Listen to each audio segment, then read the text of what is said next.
We're going to show you how to glaze 2 dining room tables today. We had a glass covering over these 2 tables and that was super annoying. And by the time we had replaced each of them twice, then we decided it's time for something else that worked better. Because every time we had a spill, it went right underneath the glass and was right up against the table. So we wanted a better solution that looked just as nice as the glass, but didn't have as much upkeep. The first step for us was to break up all the glass and put it in the trash in little pieces so we could dispose of it ourselves before we could start glazing. We got 2 boxes of glaze, which were about $75 each, 1 box per table that needed to be glazed. The 1-gallon box of glaze was the perfect amount for the dimensions of our table. Then we got a heat gun from Lowe's as well, and then we got some mixing sticks in the paint section so that we could be able to mix these. Then we went to the dollar store and got a shower squeegee thing so we could spread it on the table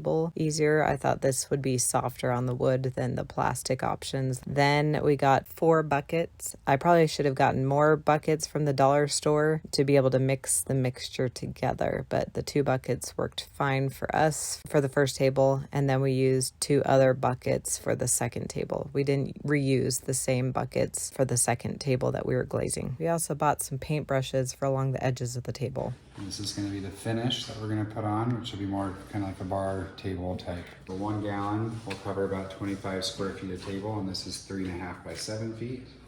So it's just about 24.5 square feet.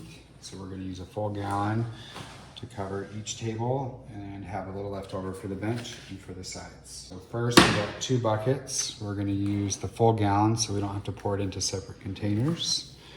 So we're going to open each of these. These 2 came in that box. We have a hard resin, and then this is the resin for the glaze coat. And these 2 solutions is what makes it cure. So we're going to mix equal parts of each solution into 1 bucket.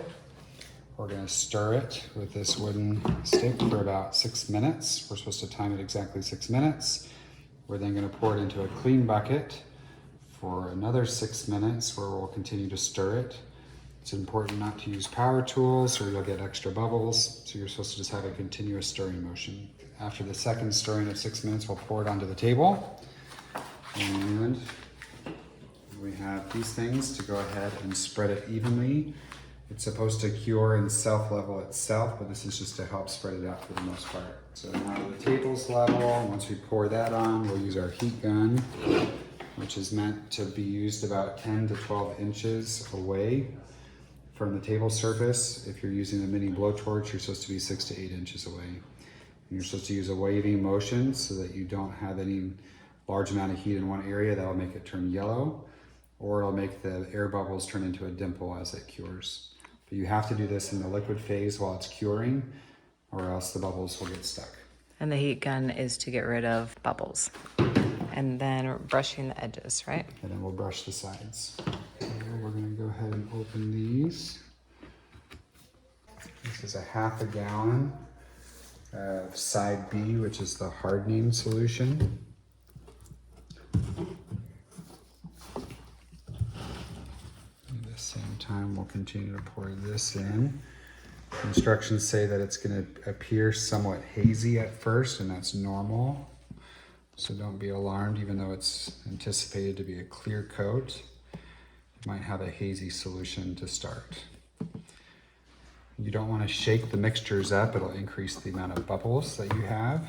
We got a timer set, so 35, we're going to stir till 41. So 40. stirring for 6 minutes. Make sure you get the sides and the bottoms.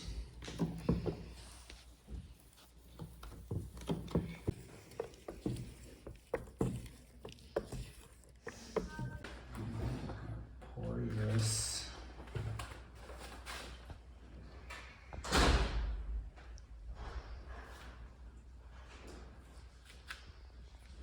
Save just a little bit in there.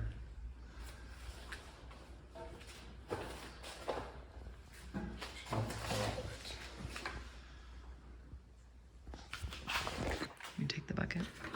Yeah, try to get all of it out. You get that stick. Get all of it out.